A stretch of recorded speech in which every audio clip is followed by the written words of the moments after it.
So Kurt, what's the role of the economic bottom line in ethical decision making? Well,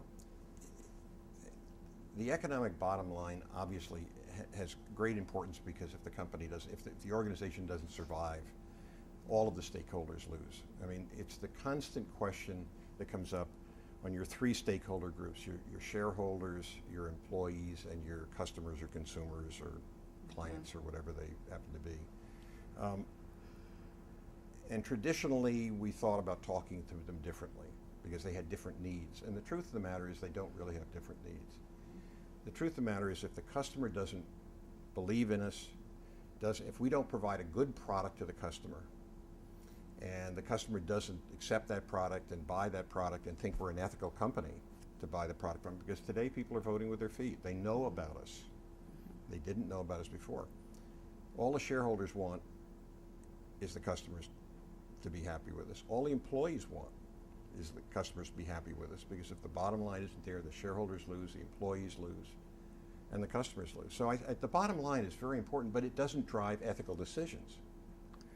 I mean, that goes back, I think, to whether we're talking about corporate ethics, which again, I'm not sure how corporations have ethics because they're made up of individual people with individual needs.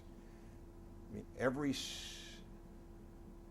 when you look at some of the major missteps that companies have made, they have made them based on the incentive plans provided by the company.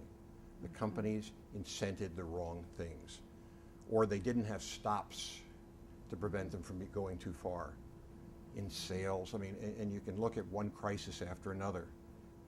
So we incent occasionally bad behavior by asking someone to sell too much, or to sell it in the wrong form, or to not tell us when something went wrong in the production.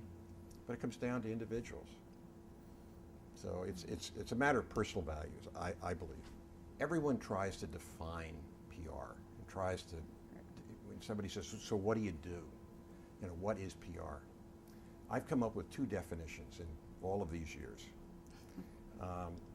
The first one is local, because I spent most of my life in Chicago. The Chicago Police Department have on the side of their vehicles to serve and protect. It's on the patches. And I've always thought PR people should have a patch that says we produce and protect. Because what we do is we either do things that produce revenue, or we do things that protect revenue. So that's sort of my, if you had to put a shoulder patch on.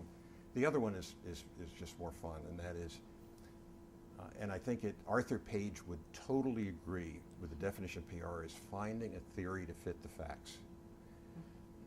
Not trying to spin facts or tell somebody else, but finding a context around what someone has done, rightly or wrongly. And I think that's sort of where we get with Arthur Page. It's I think he had a good story well told. Was, I think, probably the quote that I love the most from Arthur Page, because it has everything to do with the story. We're supposed to tell it well.